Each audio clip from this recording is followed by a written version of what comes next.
ಗೌರವಾನ್ವಿತ ಗುರುಗಳಿಗೆ ಪಾದಾರವಿಂದಕ್ಕೆ ನಮಿಸುತ್ತಾ, ವೇದಿಕೆ ಮೇಲಿರ್ತಕ್ಕಂಥ ಇನ್ನಿತರೆ ಗಣ್ಯರೇ, ಸರ್ವ ಶರಣ ಶರಣೆಯರೇ, ನನಗೆ ಕೊಟ್ಟಿರ್ತಕ್ಕಂಥ ವಿಷಯದ ಬಗ್ಗೆ ಮಾತಾಡೋಕ್ಕಿಂತ ಮುಂಚಿತವಾಗಿ ಪರಮ ಪೂಜ್ಯರ ಅಪ್ಪಣೆ ಮೇರೆಗೆ ಕೃಷಿ ಕ್ಷೇತ್ರದ ಬಗ್ಗೆ ವಿಶೇಷವಾದ ಕಾಳಜಿಯನ್ನು ವ್ಯಕ್ತಪಡಿಸಿರ್ತಕ್ಕಂಥ ಶ್ರೀಮತಿ ಚುಕ್ಕಿ ನಂಜನಸ್ವಾಮಿಯವರ ಬಗ್ಗೆ ನಾನು ಅನುವಂಶೀಯ ಮತ್ತು ತಳಿ ಅಭಿವೃದ್ಧಿ ವಿಜ್ಞಾನಿಯಾಗಿರೋದ್ರಿಂದ ಅವರ ಕಳಕಳಿಗಾಗಿ ಒಂದು ಮಾತು ಹೇಳಬೇಕು ಅನಿಸ್ತು ನಾನು ಹೇಳ್ತಾ ಇದ್ದೀನಿ. ಭಾರತ ದೇಶದ ಭಾರತೀಯ ಕೃಷಿ ಅನುಸಂಧಾನ ಸಂಸ್ಥೆ ಇರ್ಬೋದು, ಅಂತಾರಾಷ್ಟ್ರೀಯ ಮಟ್ಟದಲ್ಲಿ ಅನೇಕ ಬೆಳೆ ಆಧಾರಿತ ಸಂಸ್ಥೆಗಳಿರ್ಬೋದು, ಎಲ್ಲ ಪ್ರದೇಶದ ಸ್ಥಳೀಯ ತಳಿಗಳನ್ನು, ಲೋಕಲ್ ತಳಿಗಳನ್ನು ಕಲೆಕ್ಟ್ ಮಾಡಿ ಲಕ್ಷಾಂತರ ತಳಿಗಳನ್ನು ಸಂಗ್ರಹಣೆ ಮಾಡಿಟ್ಟಿದ್ದಾರೆ. ಆದರೆ ಇವತ್ತು ನಿಮ್ಮಂಥ ಕಳಕಳಿ ಇರ್ತಕ್ಕಂಥವ್ರು ಅವ್ರುಗಳನ್ನ ತಗೊಂಡು ಮತ್ತೆ ಪುನರ್ಜೀವನ ಕೊಡುವಂಥ ಒಂದು ವ್ಯವಸ್ಥೆ ಬರಲಿ ಅಂತ ನಾನು ಈ ಸಂದರ್ಭದಲ್ಲಿ ಹೇಳ್ತಾ, ನಾವು ಅವರು ಎಲ್ಲರೂ ಕೈ ಜೋಡಿಸಿ ಮಾಡಿದರೆ ಮತ್ತೆ ಸ್ಥಳೀಯ ಲೋಕಲ್ ತಳಿಗಳನ್ನು ನಾವು ರೈತರಿಗೆ ತಲುಪಿಸಲಿಕ್ಕೆ ಅವಕಾಶ ಇದೆ ಅಂತ ಒಂದು ಭರವಸೆಯನ್ನು ನಾನು ಭಾರತೀಯ ಕೃಷಿ ಅನುಸಂಧಾನ ಸಂಸ್ಥೆಯ ಒಂದು ವಿಜ್ಞಾನಿಯಾಗಿ ನನಗೆ ತಿಳಿದಿರ್ತಕ್ಕಂಥ ಜ್ಞಾನದಿಂದ ಹೇಳ್ತೀನಿ ಅಂತ ಹೇಳ್ಕೊಂಡು ನನಗೆ ಕೊಟ್ಟಿರ್ತಕ್ಕಂಥ ವಿಷಯದ ಬಗ್ಗೆ ನಾನು ಮಾತಾಡ್ತೀನಿ. ಶ್ರೀಮತಿ ಅವರಾದರೂ ಅನೇಕ ಗಣ್ಯರು ಬಹಳಷ್ಟು ವಿಷಯಗಳನ್ನು ಕೃಷಿ ಕ್ಷೇತ್ರದ ಸಮಸ್ಯೆಗಳ ಬಗ್ಗೆ ಹಂಚ್ಕೊಂಡಿದ್ದಾರೆ. ಈ ಕ್ಷೇತ್ರದಲ್ಲಿ ಅಡಿಕೆ ಪ್ರಮುಖವಾದ ಬೆಳೆ. ನಾವು ಸಹಿತ ಚಿಕ್ಕ ಮಕ್ಕಳಾಗಿದ್ದಾಗ ನಮಗೆ ಬೇಕಾದಂಥ ಎಲ್ಲ ಬೆಳೆಗಳನ್ನು ನಮ್ಮ ಕುಟುಂಬಗಳಲ್ಲಿ ರೈತರು ಬೆಳ್ಕೊಂಡು ಅದನ್ನ ಬಳಸ್ತಾ ಇದ್ವಿ. ಆದರೆ ಯಾವ ರೈತ ಯಾವ ಬೆಳೆ ಬೆಳಿಬೇಕು ಅನ್ನೋದನ್ನ ನಿರ್ಧಾರ ಮಾಡಬೇಕಾಗಿರೋದು ಇವತ್ತು ಸರ್ಕಾರ ಆಗಲಿ ಅಥವಾ ಸಂಶೋಧನಾ ಸಂಸ್ಥೆಗಳು ಆಗ್ತಾ ಇಲ್ಲ. ಅವರಿಗೆ ಯಾವುದು ಅನುಕೂಲ ಆಗುತ್ತೆ ಆ ಬೆಳೆಗಳನ್ನು ಆಯ್ಕೆ ಮಾಡ್ತಕ್ಕಂಥ ಒಂದು ಪ್ರಜಾಪ್ರಭುತ್ವ ವ್ಯವಸ್ಥೆಯಲ್ಲಿ ಇವತ್ತು ರೈತರು ಮಾಡ್ತಾ ಇದ್ದಾರೆ. ಈ ನಿಟ್ಟಿನಲ್ಲಿ ಏನಾಗಿದೆ, ನೀವು ಸ್ವತಂತ್ರ ಬಂದಂಥ ಸಂದರ್ಭದಲ್ಲಿ ನೋಡಿದಾಗ 50 ಮಿಲಿಯನ್ ಮೆಟ್ರಿಕ್ ಟನ್ ಆಹಾರ ಉತ್ಪಾದನೆ ಮಾಡ್ತಾ ಇದ್ವಿ. ಈಗ 24-25 ತಗೊಂಡ್ರೆ 354.9 ಮಿಲಿಯನ್ ಮೆಟ್ರಿಕ್ ಟನ್ ಅಷ್ಟು ಆಹಾರ ಉತ್ಪಾದನೆ ನಮ್ಮ ದೇಶದಲ್ಲಿ ಆಗ್ತಾ ಇದೆ. ಇದ್ರ ಜೊತೆಗೆ ತೋಟಗಾರಿಕೆ ಬೆಳೆಗಳ ಉತ್ಪಾದನೆ ಸಹಿತ ಕೃಷಿ ಬೆಳೆಗಳ ಉತ್ಪಾದನೆಗಂತ ನಮ್ದು ಜಾಸ್ತಿ ಆಗಿದೆ. 365 ಮಿಲಿಯನ್ ಮೆಟ್ರಿಕ್ ಟನ್ ವಾರ್ಷಿಕವಾಗಿ ನಾವು ಇವತ್ತು ಬೆಳೀತಾ ಇದ್ದೇವೆ. ಇನ್ನೊಂದು ವಿಷಯ ಒಬ್ಬರು ಪ್ರಮುಖರು ಪ್ರಸ್ತಾಪ ಮಾಡಿದರು, ವೀರಾಪುರ ಅವರು. ಇವತ್ತು ಅಭಿವೃದ್ಧಿ ಹೊಂದಿದ ದೇಶಗಳು ಕೃಷಿ ಆಧಾರಿತ ಜನಸಂಖ್ಯೆಯನ್ನು ಕಡಿಮೆ ಮಾಡಬೇಕು ಅನ್ನೋದು ಒಂದು ಅವ್ರು ಗುರಿ ಇಟ್ಕೊಂಡಿರ್ತಾರೆ. ನಮ್ಮಲ್ಲಿ ತಗೊಂಡ್ರೆ ಭಾರತ ದೇಶದ ಉತ್ಪಾದಕತೆಗೆ ಸ್ವತಂತ್ರ ಬಂದ ಸಂದರ್ಭದಲ್ಲಿ 56% ಉತ್ಪಾದನೆಗೆ ಕೃಷಿ ಕ್ಷೇತ್ರ ಕೊಡ್ತಾ ಇತ್ತು. ಬರೀ ಪ್ರೈಮರಿ ಪ್ರೊಡಕ್ಷನ್ ಅಂದ್ರೆ ಬೆಳೆಗಳ ಉತ್ಪಾದನೆಯಿಂದ ಮಾತ್ರ ಕೊಡ್ತಾ ಇದ್ದದ್ದು. ಇವತ್ತು ಎಷ್ಟಕ್ಕೆ ಬಂದಿದ್ದೀವಿ? 16% ಬಂದಿದ್ದೀವಿ. ಭಾರತದ ಉತ್ಪಾದಕತೆಗೆ ಕೃಷಿ ಕ್ಷೇತ್ರದ ಕಾಂಟ್ರಿಬ್ಯೂಷನ್ ಇವತ್ತಿರೋದು 16%. 50% ಇರೋದು 16% ಬಂದಿದೆ. ಇದರಿಂದ ರೈತರಿಗೆ ಕೆಲಸ ಇಲ್ಲ ಅಂತಲ್ಲ, ಆದರೆ ಬೆಳೆ ಬೆಳೆಯೋದ್ರ ಜೊತೆಗೆ ಬೆಳೆಯಾಧಾರಿತವಾಗಿ ಇನ್ನು ಬೇರೆ ಬೇರೆ ಸೆಕೆಂಡ್ರಿ ಅಗ್ರಿಕಲ್ಚರ್ ಅಂತ ಹೇಳ್ತೀವಿ ನಾವು, ಮೌಲ್ಯವರ್ಧನೆ ಇರ್ಬೋದು, ಪ್ರಾಸೆಸಿಂಗ್ ಇರ್ಬೋದು, ಇಂಥ ಒಂದು ಗ್ರಾಮೀಣ ಪ್ರದೇಶದಲ್ಲಾಗ್ಬೋದು, ತಾಲೂಕು ಮಟ್ಟದಲ್ಲಾಗ್ಬೋದು, ಕೈಗಾರಿಕೆಗಳು ಬಂದಂಥ ಸಂದರ್ಭದಲ್ಲಿ ಬೆಳೆ ಬೆಳೆಯೋದ್ರ ಜೊತೆಗೆ ರೈತ ಕುಟುಂಬದ ಬೇರೆ ಸದಸ್ಯರುಗಳಿಗೆ ಉದ್ಯೋಗದ ಅವಕಾಶಗಳನ್ನ ಅವರವರ ಹಳ್ಳಿ, ಗ್ರಾಮ, ತಾಲೂಕು ಮಟ್ಟದಲ್ಲಿ ಕೊಡ್ಲಿಕ್ಕೆ ಅವಕಾಶ ಇದೆ ಅಂತ ಒಂದು ಈ ಸಂದರ್ಭದಲ್ಲಿ ನಾನು ಹೇಳ್ತಾ, ಇವತ್ತು ಕೃಷಿ ವಿಶ್ವವಿದ್ಯಾನಿಲಯ ಇದ್ದಾವೆ.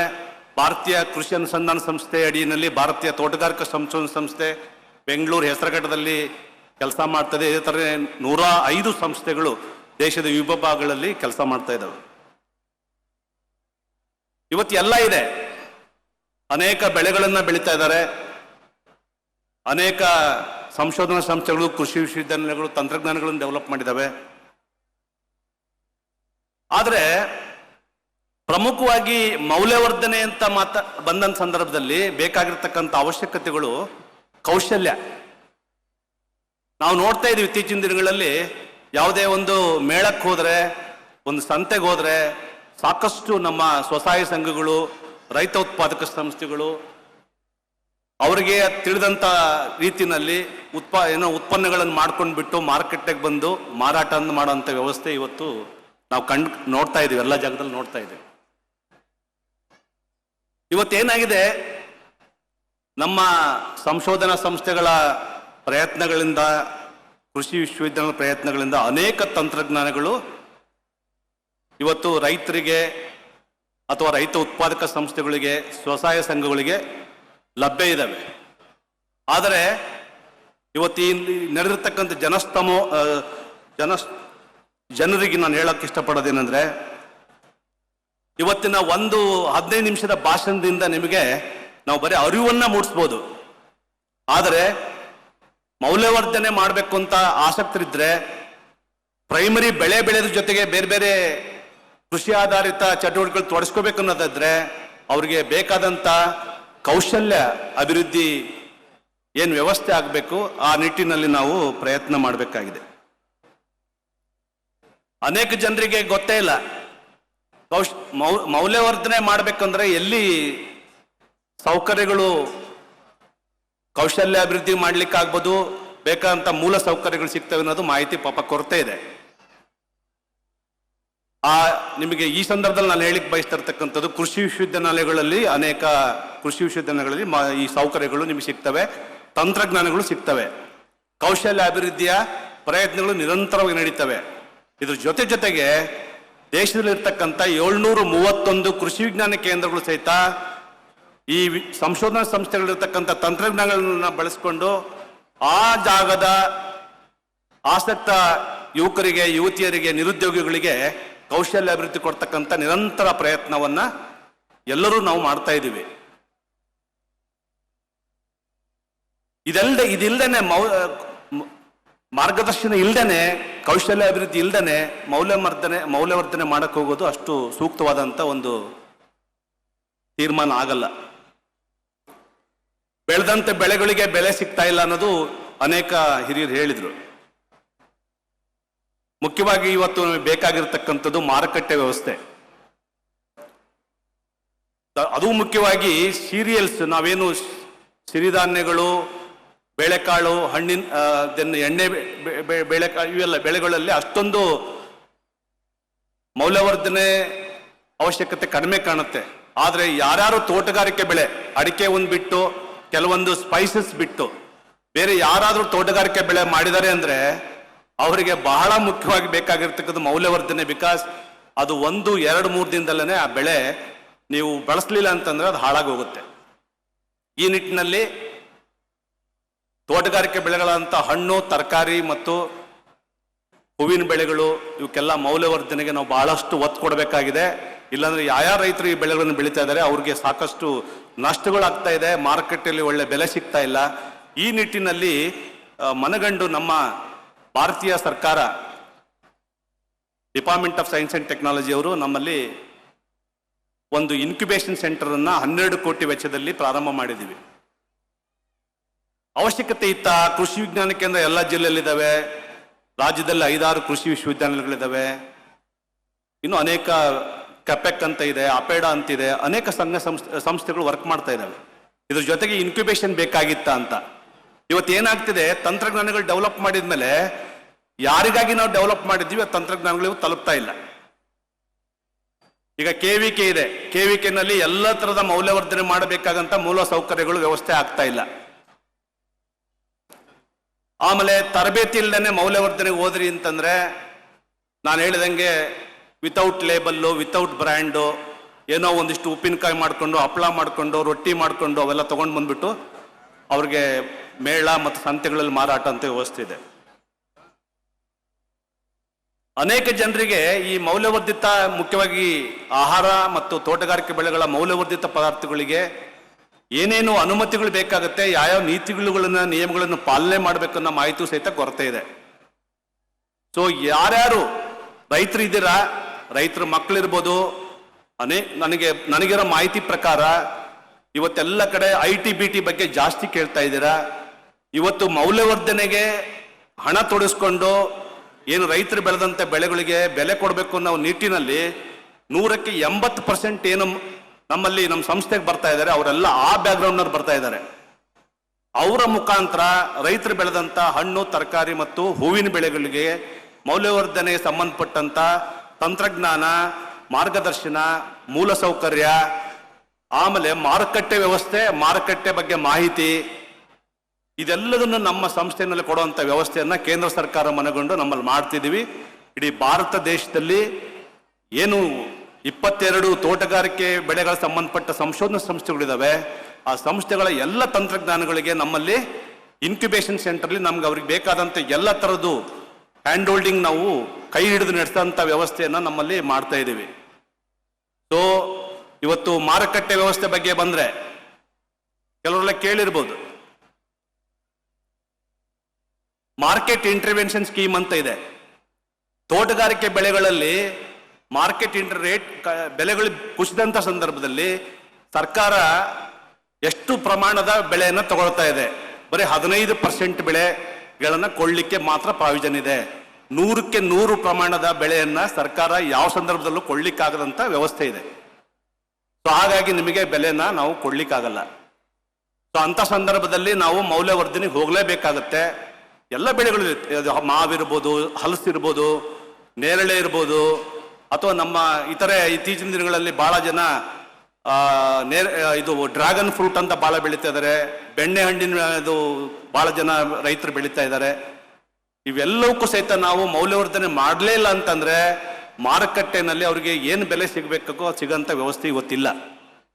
ಈ ನಿಟ್ಟಿನಲ್ಲಿ ರೈತರಿಗೆ ನಾನು ಹೇಳಿದೆ, ನಮ್ಮಂಥ ಸಂಸ್ಥೆಗಳಲ್ಲಿ ಕೋಟ್ಯಾನುಗಟ್ಟಲೆ ಬಂಡವಾಳ ಹಾಕ್ಬಿಟ್ಟು ಮೂಲ ಏನು ತರಬೇತಿಗಾಗಿ, ಕೌಶಲ್ಯ ಅಭಿವೃದ್ಧಿಗಾಗಿ ಮತ್ತು ಸಣ್ಣ ಪ್ರಮಾಣದ ಉತ್ಪಾದನೆ ಮತ್ತು ಮಾರುಕಟ್ಟೆಗೆ ಕಳಿಸಿ ಅದರ ಅನುಭವವನ್ನು ಪಡ್ಕೊಳ್ಳೋಕ್ಕಾಗಿ ಎಲ್ಲ ಥರದ ವ್ಯವಸ್ಥೆಯನ್ನ ಕೇಂದ್ರ ಸರ್ಕಾರ ಮಾಡಿದೆ. ಜೊತೆಗೆ ರಾಜ್ಯ ಸರ್ಕಾರ ಸಹಿತ ಸಾಕಷ್ಟು ಕಪೆಕ್ಕಲ್ಲಿ ಒಂದು ಯೋಜನೆ ಇದೆ, ನಿಮಗೆಲ್ಲ ಮಾಹಿತಿಗೆ ಹೇಳ್ತೀನಿ. ಮಹಿಳೆಯರು ನಮ್ಮ ಸಂಸ್ಥೆಯ ತಂತ್ರಜ್ಞಾನಗಳನ್ನ ತಗೊಂಡು ಸ್ವಸಹಾಯ ಸಂಘದ ಮುಖಾಂತರ ಆಗ್ಬೋದು, ರೈತ ಉತ್ಪಾದಕ ಸಂಸ್ಥೆಗಳ ಮುಖಾಂತರ ಆಗ್ಬೋದು, ಏನಾದರೂ ಮೌಲ್ಯವರ್ಧನೆ ಮಾಡಬೇಕು ಅನ್ನೋ ಒಂದು ಆಸಕ್ತಿ ಇದ್ರೆ 75% ಅದರ ಬೆಲೆಯನ್ನ ರಾಜ್ಯ ಸರ್ಕಾರ ಕೊಡ್ತಾ ಇದೆ. ಮಹಿಳೆಯರು ಆ ಒಂದು ತಂತ್ರಜ್ಞಾನ ತಗೊಂಡ್ಬಿಟ್ಟು ನಮ್ಮಂಥ ಸಂಸ್ಥೆಗಳಲ್ಲಿ ತರಬೇತಿ ಪಡ್ಕೊಂಡು, ಮಾರ್ಗದರ್ಶನ ಪಡ್ಕೊಂಡು, ತದನಂತರ ಮೌಲ್ಯವರ್ಧನೆಗೆ ಹೋಗಿ ಸಾಕಷ್ಟು ಜೀವನಗಳನ್ನ ಕಟ್ಕೊಳ್ಳಿಕ್ಕೆ ಅವಕಾಶಗಳು ನಮ್ಮ ಸಂಸ್ಥೆಯಿಂದ ನಾವು ಮಾಡಿಕೊಡ್ತೀವಿ. ಬಹಳಷ್ಟು ಈ ಸಂಬಂಧ ಇನ್ನೊಂದು 2-3 ವಿಷಯ ಹೇಳಬೇಕು ಅಂತಂದ್ರೆ, ODOP ಅಂತ ಕೇಳಿರ್ಬೋದು ನೀವು, 1 ಡಿಸ್ಟ್ರಿಕ್ಟ್ 1 ಪ್ರಾಡಕ್ಟ್. ಈಗ ದಾವಣಗೆರೆ ಬಂದಾಗ ಆ ಜಿಲ್ಲೆನಲ್ಲಿ ಯಥೇಚ್ಛ ಬೆಳೆಯುವಂಥದ್ ಬಗ್ಗೆ ಅದಕ್ಕೆ ಸಂಬಂಧಪಟ್ಟ ಇನ್ಫ್ರಾಸ್ಟ್ರಕ್ಚರ್, ಮೂಲ ಸೌಕರ್ಯಗಳನ್ನು ಕಲ್ಪಿಸ್ಲಿಕ್ಕೆ ಉದ್ದೇಶ ಇಟ್ಕೊಂಡು ರೈತ ಉತ್ಪಾದಕ ಸಂಸ್ಥೆಗಳನ್ನು ಬಳಸ್ಕೊಂಡು ಮಾಡಬೇಕು ಅನ್ನೋ ಸರ್ಕಾರದ ಚಿಂತನೆ. ಇವತ್ತೇನಾಗಿದೆ, ರೈತ ಉತ್ಪಾದಕ ಸಂಸ್ಥೆಗಳು ಈ ನಿಟ್ಟಿನಲ್ಲಿ ಚಿಂತನೆಗಳು ಕಡಿಮೆ ಮಾಡಿಬಿಟ್ಟು ಅವರು ಸಹಿತ ಬೀಜ, ರಾಸಾಯನಿಕ ಕೀಟನಾಶಕಗಳು, ಶಿಲೀಂಧ್ರನಾಶಕಗಳನ್ನ ಮಾರಾಟ ಮಾಡೋಕ್ಕೆ ಜಾಸ್ತಿ ಒತ್ತು ಕೊಡ್ತಾ ಇದ್ದಾರೆ. ಆದರೆ ನಿಜವಾಗಿ ರೈತರ ಈ ಹಣ್ಣು, ತರಕಾರಿ ಮತ್ತು ಔಷಧಿ ಸಸ್ಯಗಳು, ಹೂವಿನ ಬೆಳೆಗಳ ಯಾರು ಬೆಳೀತಾ ಇದ್ದಾರೆ ಅವರ ಸಮಸ್ಯೆಗೆ ನಾವು ಪರಿಹಾರ ಕೊಡಬೇಕು ಅನ್ನೋದಾದ್ರೆ ಅಂತ ರೈತ ಉತ್ಪಾದಕ ಸಂಸ್ಥೆಗಳು ಬೇಕಾದಂಥ ಆಯಾ ಬೆಳೆಗೆ ಬೇಕಾದಂಥ ODOP ಕಾನ್ಸೆಪ್ಟ್ ಅಲ್ಲಿ ಏನೇನು ಬೆಳೆಗಳು ಬೆಳೀತಾ ಇದ್ದಾರೆ ಆ ಬೆಳೆಗಳಿಗೆ ಬೇಕಾದಂಥ ಎಲ್ಲ ಮೂಲ ಸೌಕರ್ಯಗಳನ್ನ ಅಲ್ಲೇನೆ ಕ್ರಿಯೇಟ್ ಮಾಡಿ, ಅಥವಾ ಜಿಲ್ಲೆಗಿರ್ತಕ್ಕಂಥ ಒಂದು ಕೃಷಿ ವಿಜ್ಞಾನ ಕೇಂದ್ರದಲ್ಲಿ ಆ ಸೌಕರ್ಯಗಳನ್ನ ಕ್ರಿಯೇಟ್ ಮಾಡಿ ನಮ್ಮಂಥ ಸಂಸ್ಥೆಗಳ ತಂತ್ರಜ್ಞಾನಗಳನ್ನು ಪಡ್ಕೊಂಡು, ನಮ್ಮಲ್ಲಿ ಕೌಶಲ್ಯ ಅಭಿವೃದ್ಧಿ ಪಡ್ಕೊಂಡು, ಸಣ್ಣ ಪ್ರಮಾಣದಲ್ಲಿ ಪ್ರಾಡಕ್ಟ್ ಅನ್ನ, ಮೌಲ್ಯವರ್ಧಿತ ಪ್ರಾಡಕ್ಟ್ಗಳನ್ನು ಮಾಡಿ, ವಿಜ್ಞಾನಿಗಳ ಮಾರ್ಗದರ್ಶನದಲ್ಲಿ ಮಾಡಿ, ಮಾರುಕಟ್ಟೆಗೆ ಎಂಟ್ರಿ ಆಗ್ಬೇಕಾದ್ರೆ ಏನೆಲ್ಲ ಮಾಹಿತಿಗಳು ಇರಬೇಕು ಅದನ್ನೆಲ್ಲ ತಿಳ್ಕೊಂಡು ಸಣ್ಣ ಪ್ರಮಾಣದಲ್ಲಿ ಪ್ರಯತ್ನ ಮಾಡಿ ಆ ಅನುಭವದ ಮೇಲೆ ಸ್ವಂತ ಉದ್ದಿಮೆಗಳನ್ನ ಅವರವರ ಪ್ರದೇಶಗಳಲ್ಲಿ, ತಾಲೂಕು ಮಟ್ಟದಲ್ಲಿ, ಜಿಲ್ಲಾ ಮಟ್ಟದಲ್ಲಿ, ಅವರವ್ರ ಜಾಗಗಳಲ್ಲಿ ಮಾಡಲಿಕ್ಕೆ ಸಾಕಷ್ಟು ಅವಕಾಶಗಳಿದ್ದಾವೆ, ಸಾಕಷ್ಟು ಸರ್ಕಾರದ ಸವಲತ್ತುಗಳಿದ್ದಾವೆ. ಇದನ್ನ ನಾನು ಈ ಸಂದರ್ಭದಲ್ಲಿ ನಿಮಗೆ ಹೇಳ್ತಾ ಮಾರ್ಕೆಟ್ ಬಗ್ಗೆ ಇನ್ನೊಂದೆರಡು ಮೂರು ಪಾಯಿಂಟ್ ಹೇಳ್ತೀನಿ. ONDC ಅಂತ ಹೇಳಿದೆ, open network for digital commerce. ಬಹಳ ರೈತರಿಗೆ ಇದು ಅರ್ಥ ಆಗಲ್ಲ. ಕೇಂದ್ರ ಸರ್ಕಾರ ಅಮೆಜಾನ್, ಫ್ಲಿಪ್ಕಾರ್ಟ್ ಅಲ್ಲಿ ಹೇಗೆ ನಾವು ಪದಾರ್ಥಗಳನ್ನ ಕೊಳ್ತೀವಿ, ಆ ನಿಟ್ಟಿನಲ್ಲಿ ಮಿನಿಸ್ಟ್ರಿ ಆಫ್ ಕಾಮರ್ಸ್ ಅವರು ಇದನ್ನ ಒಂದು ಯೋಜನೆಯನ್ನು ಮಾಡಿದ್ದಾರೆ, ONDC, open network for digital commerce. ಇದರಲ್ಲಿ ನಾವು ಏನು ಈ ಮೌಲ್ಯವರ್ಧಿತ ಪದಾರ್ಥಗಳಿರ್ಬೋದು ಅಥವಾ ರೈತರಿಗೆ ಇನ್ನಿತರೆ ನಮ್ಮ ತಂತ್ರಜ್ಞಾನ ಸಂಬಂಧಪಟ್ಟ ಪರಿಕರಗಳನ್ನು ಸಿಗೋಂಥ ವ್ಯವಸ್ಥೆಗೆ ನಾವು ಇವತ್ತು ಕನೆಕ್ಟ್ ಮಾಡ್ತಾ ಇದ್ದೀವಿ. ಅದ್ರ ಜೊತೆಗೆ ಗೌರ್ಮೆಂಟ್ ಮಾರ್ಕೆಟ್ ಪ್ಲೇಸ್ ಅಂತ ಇದೆ. ಸರ್ಕಾರ ಅವರ ಇಲಾಖೆಗಳಲ್ಲಿ ಏನಾದರೂ ಖರೀದಿ ಆಗಬೇಕಾದ್ರೆ ಫಸ್ಟ್ ಅಲ್ಲೇ ಬೈ ಮಾಡಬೇಕು. ಅದು ಸೂಕ್ಷ್ಮ ಜೀವಾಣುಗಳಾಗ್ಬೋದು, ಬೇರೆ ಬೇರೆ ಪದಾರ್ಥಗಳಾಗ್ಬೋದು. ಅದೇ ಥರನೇ ನಮ್ಮ ಮೌಲ್ಯವರ್ಧಿತ ಸಂಬಂಧಪಟ್ಟು ಸಹಿತ ಸರ್ಕಾರದ ಈಗ ಪೌಷ್ಟಿಕ ಮಕ್ಕಳ ಮತ್ತು ಮಹಿಳಾ ಕಲ್ಯಾಣ ಇಲಾಖೆಯಲ್ಲಿ ಪೌಷ್ಟಿಕ ಪದಾರ್ಥಗಳು ಬೈ ಮಾಡಬೇಕು ಅಂದಾಗ ಆ ಒಂದು ಜಮ್ಮಲ್ಲಿ ಈ ಮೌಲ್ಯವರ್ಧಿತ ಪದಾರ್ಥಗಳು ಲಿಸ್ಟ್ ಆದರೆ ಅಲ್ಲಿಂದ ಆ ಸರ್ಕಾರಗಳು ಬೈ ಮಾಡಿಕೊಂಡು ಅದನ್ನ ನಾವು ತಲುಪಿಸೋದ್ರಿಂದ ರೈತರು ಯಾರು ಬೆಳೆ ಬೆಳೀತಾರೆ ಅವರಿಂದ ಬೆಳೆಗಳನ್ನ ಕೊಳ್ಳಿಕ್ಕೆ ಅವಕಾಶ ಆಗುತ್ತೆ. ಈ ಕಡೆ ಮೌಲ್ಯವರ್ಧನೆ ಮಾಡಿ ಅಂತ ಒಂದು ಮಾರುಕಟ್ಟೆ ವ್ಯವಸ್ಥೆಗೆ ನಾವು ಜೋಡಿಸೋದ್ರಿಂದ ಸರ್ಕಾರದ ಯೋಜನೆಗಳಿಗೆ ಉತ್ಕೃಷ್ಟವಾದ ಮೌಲ್ಯವರ್ಧಿತ ಪದಾರ್ಥಗಳನ್ನು ತಲುಪಿಸಲಿಕ್ಕೆ ಅವಕಾಶ ಆಗ್ತದೆ. ಸೊ ಸಾಕಷ್ಟು ಸರ್ಕಾರದ ಯೋಜನೆಗಳಿದಾವೆ. PMFME ಅಂತ ಕೇಳಿರ್ಬೋದು. ಪ್ರೈಮ್ ಮಿನಿಸ್ಟರ್ದು ಒಂದು ಈ ಆಹಾರ ಸಂಸ್ಕರಣೆ ಸಂಬಂಧಪಟ್ಟವ್ರಿಗೆ ವಿಶೇಷವಾದ ಒಂದು ಯೋಜನೆಯನ್ನು ಮಾಡಿದ್ದಾರೆ. ಅದರಲ್ಲಿ 50% ತನಕ ಕೇಂದ್ರ ಸರ್ಕಾರ ಮತ್ತು ರಾಜ್ಯ ಸರ್ಕಾರ ಎರಡು ಸೇರಿಕೊಂಡು ಸಬ್ಸಿಡಿ ಕೊಡ್ತಾರೆ. ಬಟ್ ನನ್ನ ಒಂದು ನಿಮ್ಮೆಲ್ಲರಲ್ಲಿ ವಿನಂತಿ, ಸಬ್ಸಿಡಿ ಕೊಡ್ತಾರೆ ಅನ್ನೋ ಉದ್ದೇಶಕ್ಕಾಗಿ ನೀವು ಬೆಳೆಗಳನ್ನ ಬೆಳಿಬೇಡ್ರಿ, ಮೌಲ್ಯವರ್ಧನೆಯ ಕೆಲಸಗಳನ್ನು ತಗೋಬೇಡ್ರಿ ಅಂತ ನಾನು ಈ ಸಂದರ್ಭದಲ್ಲಿ ಹೇಳ್ತೀನಿ. ಅದಾದ್ಮೇಲೆ ಬೆಳೆಗಳನ್ನ ನಾವು ಜಾಸ್ತಿ ಬೆಳೆದಾಗ ಮೌಲ್ಯವರ್ಧನೆ ಬಗ್ಗೆ ಚಿಂತನೆ ಮಾಡಬಾರ್ದು. ಮೌಲ್ಯವರ್ಧನೆಗಾಗಿ ಬೆಳೆ ಬೆಳೆಸಬೇಕು ಅಂದ್ರೆ ತಳಿ ಆಯ್ಕೆಯಿಂದ ಪ್ರಾರಂಭ ಆಗುತ್ತೆ. ಸಾವಯವದಿಂದ ಮಾಡಬೇಕು, ರಾಸಾಯನಿಕದಿಂದ ಮಾಡಬೇಕು ಅನ್ನೋದ್ರ ಬಗ್ಗೆ ಚಿಂತನೆ ಆಗ್ಬೇಕಾಗತ್ತೆ. ಯಾಕಂದ್ರೆ ನಾವು ಪ್ರಾಸೆಸ್ಡ್ ಫುಡ್ ತಿನ್ನೋದ್ರಿಂದ, ಮೌಲ್ಯವರ್ಧಿತ ಪದಾರ್ಥಗಳು ತಿನ್ನೋದ್ರಿಂದ ಅದು ನಾವೆಲ್ಲ ಕಾನ್ಸಂಟ್ರೇಟೆಡ್ ಆಗಿ ಇರ್ತದೆ. ಅದು ಪೆಸ್ಟಿಸೈಡ್ ಆದ್ರೆ ಆಗ್ಬೋದು, ಶಿಲೀಂಧ್ರನಾಶಕ ಆಗ್ಬೋದು, ಕ್ರಿಮಿನಾಶಕ ಆಗ್ಬೋದು, ಎಲ್ಲವೂ ಸಹಿತ ಕಾನ್ಸಂಟ್ರೇಟೆಡ್ ಇರುತ್ತೆ. ಸೊ ನಾನು ಹೇಳ್ತಿರೋದು ತಳಿ ಆಯ್ಕೆಯಿಂದ ಹಿಡಿದು ಯಾವ ವ್ಯವಸಾಯ ಪದ್ಧತಿಗಳನ್ನು ಬಳಸ್ಕೋಬೇಕು ಅನ್ನೋದನ್ನ ತೀರ್ಮಾನ ಮಾಡೋದ್ರಿಂದ ಹಿಡಿದು ನಾವು ಗುಡ್ ಅಗ್ರಿಕಲ್ಚರ್ ಪ್ರಾಕ್ಟೀಸ್ ಅಂತಿದೆ. ನಮ್ಮ ದೇಶದ ಬಳಕೆದಾರರಿಗಾಗ್ಬೋದು, ಹೊರದೇಶಕ್ಕೆ ಕಳಿಸೋಂಥ ಪದಾರ್ಥಗಳಾಗ್ಬೋದು, ಉತ್ತಮ ಕೃಷಿ ಪದ್ಧತಿಗಳನ್ನ ಅಳವಡಿಸ್ಕೋಬೇಕು. ಒಂದು ಔಷಧಿ ಹೊಡೆದ್ಮೇಲೆ 10 ದಿನ ಬಿಟ್ರೆ ಆ ಔಷಧಿಯ ಪ್ರಮಾಣ ಕಡಿಮೆ ಆಗುತ್ತೆ ಅಂತ ನಮಗೆಲ್ಲ ಗೊತ್ತು. ಆದ್ರೆ ಏನಾಗ್ತಾ ಇದೆ, ಇವತ್ತು ಔಷಧಿ ಹೊಡಿತಾರೆ, ನಾಳೆ ಕೋರಿಯಾಂಡರ್ ಕೆತ್ಕೊಂಡ್ ಬಂದ್ಬಿಟ್ಟು ಎಲ್ಲರ ಮನೆಗೂ ಅನಿಸ್ತಾರೆ. ಕರಿಬೇವನ್ನು ಅಷ್ಟೇನೆ, ಇವತ್ತು ಔಷಧಿ ಇಲ್ಲಿ ಹತ್ಕೊಂಡು ಬಂದು ಕೊಡೋಂಥ ವ್ಯವಸ್ಥೆ ಬೆಂಗಳೂರಲ್ಲಿ ರೆಕಾರ್ಡ್ಸ್ ಅಲ್ಲಿ ಬಂದಿದೆ. ಸೊ ಬಹಳ ವ್ಯವಸ್ಥಿತ ರೀತಿಯಲ್ಲಿ ಬೆಳೆ ಬೆಳೆದು ಬೇಕಾದಂತ ತಳಿ ಬೆಳೆದ್ಬಿಟ್ಟು ಸಂಬಂಧಪಟ್ಟ ತಂತ್ರಜ್ಞಾನಗಳನ್ನ ತಗೊಂಡು ಮೌಲ್ಯವರ್ಧನೆ ಮಾಡಿ ಮಾರುಕಟ್ಟೆಗೆ ಯಾವ ರೀತಿ ಎಂಟ್ರಿ ಆಗಬೇಕು, ಅದು ಬ್ರ್ಯಾಂಡಿಂಗ್ ಇರ್ಬೋದು, ಪ್ಯಾಕಿಂಗ್ ಇರ್ಬೋದು, ಇದೆಲ್ಲ ಮಾಹಿತಿಗಳನ್ನು ನಮ್ಮ ಸಂಸ್ಥೆಯಿಂದ ಪಡ್ಕೊಂಡು ಕೆಲವರು ಕಲ್ತ್ಕೊಂಡು ಬಂದ್ಬಿಟ್ಟು ಇಲ್ಲಿಂದ ಬಂದಿರ್ತಕ್ಕಂಥ ಕೆಲವರು ಬಂದು ಅದನ್ನು ಕಲ್ತ್ಕೊಂಡು ನಂತರ ಅದನ್ನು ಅವರವರ ಜಾಗಗಳಲ್ಲಿ ಹೋಗಿ ಉದ್ದಿಮೆಗಳನ್ನು ಮಾಡಿ ತಮ್ಮ ಜೀವನವನ್ನು ರೂಢಿಸ್ಕೊಳ್ಳಿಕ್ಕೆ ಅವಕಾಶ ಇದೆ ಅಂತ ಈ ಸಂದರ್ಭದಲ್ಲಿ ಹೇಳ್ತಾ, ನಮ್ಮ ಪ್ರಯತ್ನದಿಂದ ನೇರಳೆ ಬೆಳೆಗಾರರು ಒಬ್ಬ ಇವತ್ತು 2 ಕೋಟಿ ಬಂಡವಾಳ ಹಾಕ್ಬಿಟ್ಟು ಆಹಾರ ಸಂಸ್ಕರಣಾ ಘಟಕವನ್ನ ಬೆಂಗಳೂರಲ್ಲಿ ಪ್ರಾರಂಭ ಮಾಡಿದ್ದಾರೆ. ಬಾಳೆಯ ಅನೇಕ ತಂತ್ರಜ್ಞಾನಗಳು ಬಳಸ್ಕೊಂಡು ಬೆಂಗಳೂರಲ್ಲಿ ಇನ್ನೊಂದು ಸಂಸ್ಥೆಯವರು ಬಾಳೆ ರೈತರನ್ನ ಎಲ್ಲ ಬೆಳೆಗಳನ್ನು ಬಳಕೊಂಡು ಅವರು ಮೌಲ್ಯವರ್ಧನೆ ಮಾಡಿ ಮಾರಾಟ ಮಾಡುವಂಥ ಪ್ರಯತ್ನ ಆಗಿದೆ. ಪ್ರಥಮ ಬಾರಿ ಭಾರತ ದೇಶದ ನೇರಳೆಯಲ್ಲಿ ಮಾಡಿರ್ತಕ್ಕಂಥ ಮೌಲ್ಯವರ್ಧಿತ ಪದಾರ್ಥಗಳು ಇವತ್ತು ಮಿಡ್ಲ್ ಈಸ್ಟ್ ಕಂಟ್ರಿಗಳಿಗೆ ಹೋಗಿರ್ತಕ್ಕಂಥ ವ್ಯವಸ್ಥೆಯನ್ನು ನಾವು ಮಾಡಿದ್ದೀವಿ. ಇನ್ನೂ ವಿಶೇಷವಾಗಿ ಹೇಳ್ಬೇಕಂದ್ರೆ ಮಾವಿನಲ್ಲಿ ನಮ್ಮ ತಂತ್ರಜ್ಞಾನ ಬಳಸ್ಕೊಂಡು ಬಾಳಂತ ಜರ್ಮನಿ ದೇಶದಲ್ಲಿ ಮಾವಿನಲ್ಲಿ ಪ್ರಾಸೆಸ್ಡ್ ಪ್ರಾಡಕ್ಟ್ಸ್ಗಳಿಗೆ ಬಹಳಷ್ಟು ಬೇಡಿಕೆ ಇದೆ. ಒಬ್ಬ ರೈತನ ಮುಖಾಂತರ ಇವತ್ತು ಮಾವಿನ ಮೌಲ್ಯವರ್ಧಿತ ಪದಾರ್ಥಗಳು ಜರ್ಮನಿ ಮಾರ್ಕೆಟ್ಗೆ ಹೋಗುವಂಥ ವ್ಯವಸ್ಥೆನೂ ಸಹಿತ ನಾವು ನಮ್ಮ ಪ್ರಯತ್ನಗಳಿಂದ ಮಾಡಿದ್ದೀವಿ. ಈ ಸಂದರ್ಭದಲ್ಲಿ ನಾನು ನಿಮ್ಮೆಲ್ಲರಲ್ಲೂ ಬೇಡಿಸ್ಕೊಳ್ಳೋದಿಷ್ಟೇ, ಈ ಅರಿವು ಏನು ಇವತ್ತು ನಿಮ್ಮ ಒಂದು ಗುರುಗಳು ಕೊಟ್ಟಂಥ ಅವಕಾಶಗಳಿಂದ ಏನು ನೀವು ಇವತ್ತು ಭೇಟಿಯಾಗಿದ್ದೀವಿ, ಒಂದಿಷ್ಟು ಹಂಚ್ಕೊಳ್ಳಿಕ್ಕೆ ಅವಕಾಶ ಆಗಿದೆ.